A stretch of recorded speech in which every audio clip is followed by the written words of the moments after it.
Mirzo Ulug'bek tumanidan elitniy kvartira qidirib yurganlarga bitta zo'r variant ko'rib qo'ydim, qaranglar. 123 kvadrat metr, narxi ham hozirgi yangi qurilayotgan kvartiralardan arzonroq.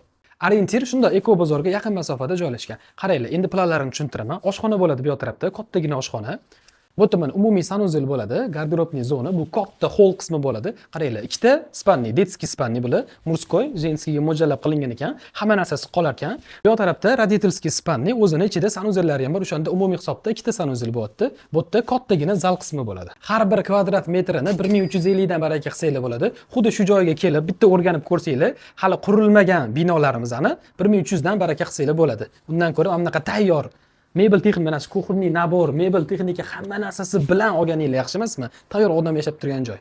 O'zi detskiy alohida bo'lgani yaxshi, to'g'rimi? Agar sharoit bo'ladigan bo'lsa, o'g'il farzandlarga alohida, qiz farzandlarga alohida mana shunaqa qilib katta xona, ikkita shkaf, mana ikkita kalavat, o'zini mana balkonlari bor. To'g'ri xonada ham balkoni bor. Umumiy hisobda ikkita balkon bor o'shanda.